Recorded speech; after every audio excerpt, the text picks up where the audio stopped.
Hello friends. On this channel, we talk about camera gear, art, and creativity.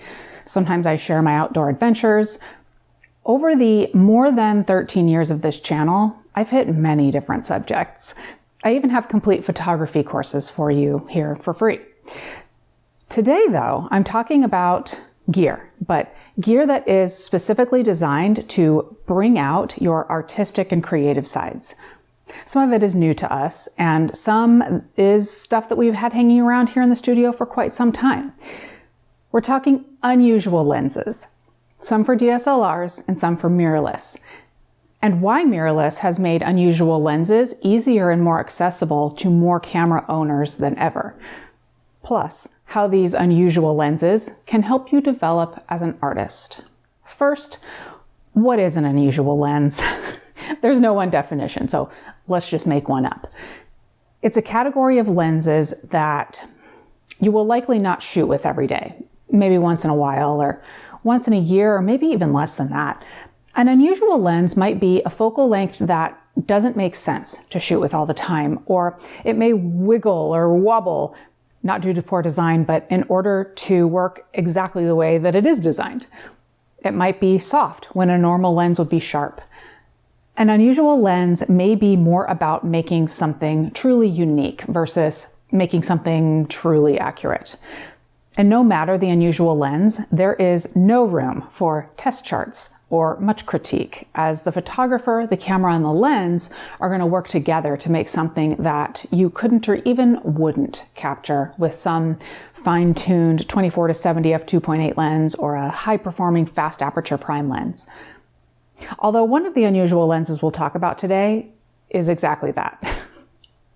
See, there's no strict rules or parameters, and each of the lenses that I will talk about today is a therapy lens for me in one form or another. You may have heard Raymond and I use that phrase before, therapy lens or therapy camera. It's what we shoot with when we want to relax and create art on our own terms without thinking about how it will be received by you all on the internet. When we shoot for the pure enjoyment of the process of photography and seeing what we might create that day. I must take a quick moment to thank the sponsor of this portion of today's video, KEH. KEH buys and sells used photography equipment. While they've been a sponsor on this channel for years, they were our choice for buying and selling used gear before that. Since we're discussing unusual lenses today though, let's take a look to see what KEH has in stock. Browsing for lenses on their site, I like to start with their handy lens mount filter. And when I need to scratch that unusual itch, I almost always start with Leica M mount or Nikon F mount. The reason for this is the variety of lenses that have been made for these mounts, and also both mounts are adaptable to virtually any interchangeable mirrorless camera. And with unusual lenses, we're rarely talking about any sort of electronic interface to the camera. So, for example, a Lensbaby Velvet 85 in F-mount already does not communicate with any F-mount body, so adapting it to L-mount with an $11 adapter costs you no capability and gives you the capability to change that adapter to a Z-mount adapter, and then you're shooting with it in an entirely different brand of camera. I expect many of my lenses to span my entire lifetime of photography, while bodies can come and go. And going for an F or an M mount gives you a lot of opportunity to grow your unusual collection of lenses over a great span of time. That being said, of course, you can search for any mount of camera here because KEH has it all. I've only shown lenses, but they've got all sorts of photography gear. And I do have affiliate links for you in the description of this video, along with a code for you to get a discount when you purchase used gear, and a code for you to get a bonus when you sell your used gear. I hope you can make good use of those codes, and thank you to KEH for supporting this channel. On to the lenses. There are a few notable brands that dwell in the realm of the unusual. First, let's talk about Lensbaby. They offer lenses for many different mounts, and they have made an art form out of making lenses that provide special effects. I'm particularly fond of their velvet lenses, and we have a few other types back here that are compatible with their interchangeable optics system. What that means is that you can get this Composer Pro 2 that wiggles and wobbles so that you can change the focal plane. More on that in a few minutes. But you can change out the optic that goes into this swappable system for different focal lengths and creative effects. I've tried out a number of their lenses over the years, and they have no shortage of options when it comes to focal lengths and how their different lenses focus. You've got tilt on many of them, and some give you a concentrated circular area of focus, and their swappable elements can combine the two, like this one. We recently received the new Double Glass 2 optic to put into our Composer Pro 2 lens body. This optic provides you with a sweet spot of focus, just a certain spot of focus, and then a bokeh that radiates out from there. The spot depends on the aperture you use, and where the spot is located within the frame depends on how you tilt the lens. And then it's just a matter of manually focusing. Oh, and you can drop in these magnetic aperture discs that they give you to change the character of the bokeh and the character of the points of light in the image. A lens that takes a wild approach is my Lensbaby Obscura, right here. This is the modern equivalent of a pinhole lens, but it has some adjustments. It's not much larger than a body cap, and it can basically double as one.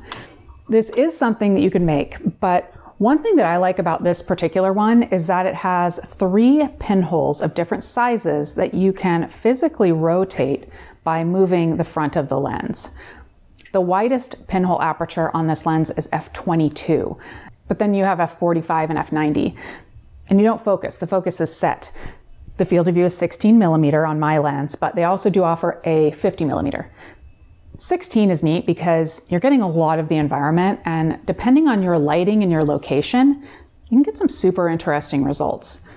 Always ethereal, but sometimes kind of creepy.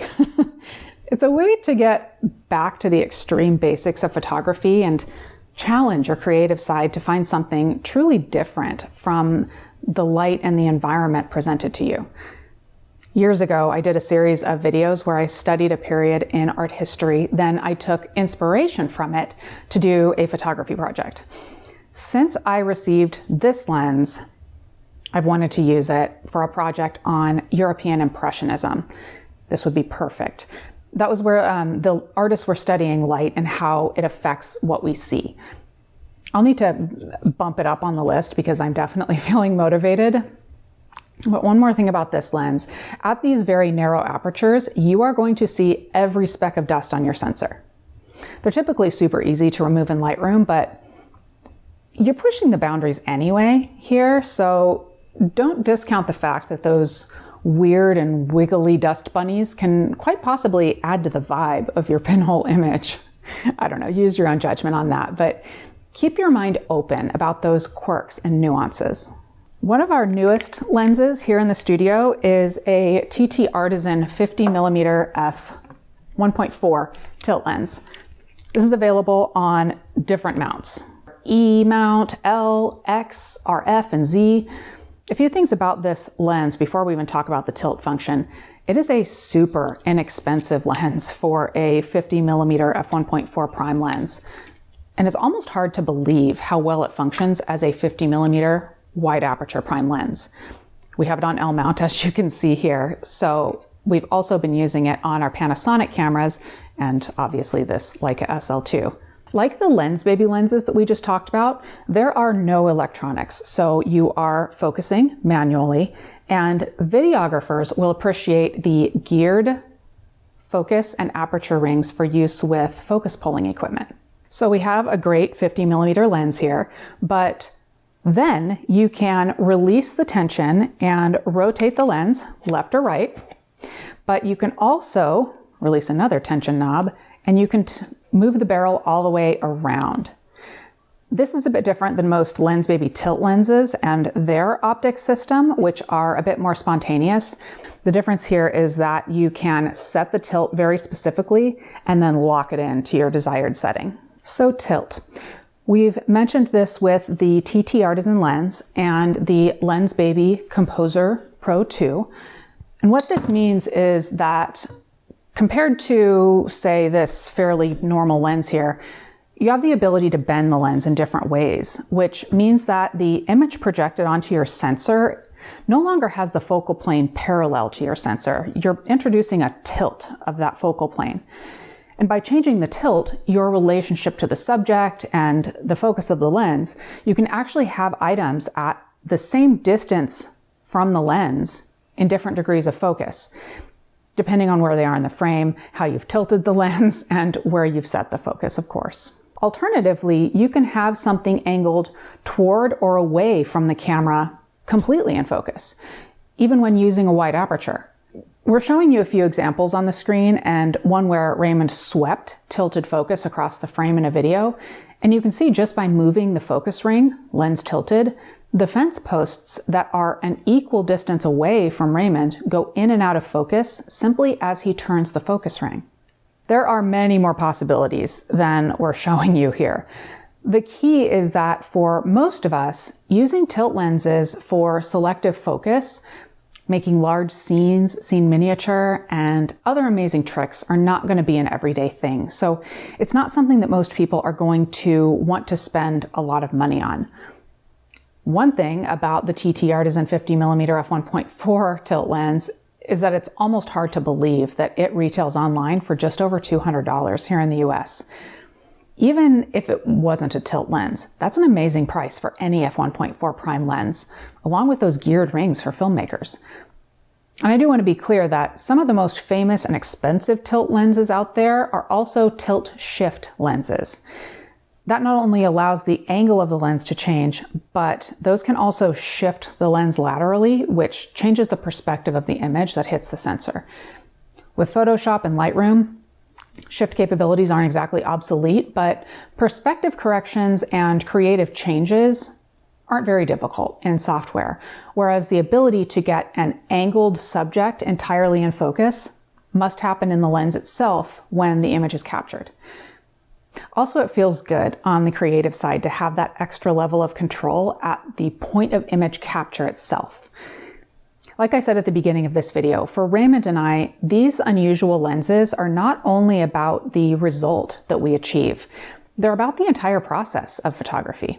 One lens that is less unusual than others, at least at first glance, is the Sigma 35mm f1.2 DGDN art lens. Like Lensbaby and TTArtisan, Sigma is an independent lens manufacturer that makes lenses for multiple lens mounts. First, we fell in love with this lens when using it on a Sony camera, but we recently requested to borrow this from Sigma in L mount. And we've been like kids in a candy store, taking it all around with us. So why is this lens unusual? For us, it's not only the look we get with f1.2 at 35mm, which is an unusual aperture for a 35mm lens. Historically, we've seen f1.8, f2, some great f1.4 lenses. What it's also about for this lens is how it seems to turn any camera that you use with it into a Leica. This isn't unusual with Sigma's art lenses, but it is particularly pronounced with this one. It's that look that's hard to describe, but you know it when you see it. Somehow this lens seems to bring out the most when it comes to your camera's dynamic range, shadow detail, and highlights seem to blend perfectly into the surroundings. We've seen it enough times with this lens that we know we're not imagining it. And the real kicker is that since this is the L mount version, you can actually pair it with a Leica camera and feed your senses in a way that we've experienced with few other combinations. So what makes this lens unusual? It seems in its own way to upgrade your camera body simply by attaching it to your camera. And for Raymond and I, the 35mm focal length is what we reach for most often in a prime lens these days. We've got this Nikon f-mount 35mm, a Sigma 35mm f2 contemporary lens, and this Nikon Z 35mm f1.8. Sadly, this 35mm f1.2 needs to go back to Sigma soon, but one day it will be mine. Here's the thing that I like most about unusual lenses. Because of their quirks and their characteristics, I don't worry about condition or technical soundness. I expect lenses to have personality, and when it comes out in the real outliers, like a pinhole or something wibbly and wobbly, I'd even expect that 2 copies of the same lens may have different personalities. For me, that's all a part of the art. Aside from being a form of art therapy for me, the things that I discover when using these unusual lenses can sometimes transfer over to my regular photography. I think every time you do something different with your art, you have an opportunity to learn and to develop as an artist. These 4 lenses are a sampling of lenses that provide something extra to the creative process, whether that be in the physical use of the lens or what you see through the viewfinder, and of course what you see in the finished photo. But I could talk about unusual lenses that we own or that we've used over the years. These 2 M-mount lenses, the TTArtisan 90mm f1.25, the 7Artisan's 50mm f1.1, these both create interesting and beautiful effects. Not to mention our other Lensbaby lenses. I could go on all day. I will add links in the description of this video to a few other videos that feature some of my other interesting lenses, along with links to the lenses that I've shown you today. And of course, my links to KEH and the codes for you are in the description of this video as well. But before you go, I would love to hear from you in the comments. Do you have a favorite unusual lens? Maybe a fisheye lens or a really old film lens that you adapt to your modern mirrorless camera. Let us know. I try to be active in the comments for at least the first few days after a video is posted, so get in there. I love to hear from you. Thank you to KEH for continuing to support this channel, and thank you all for watching.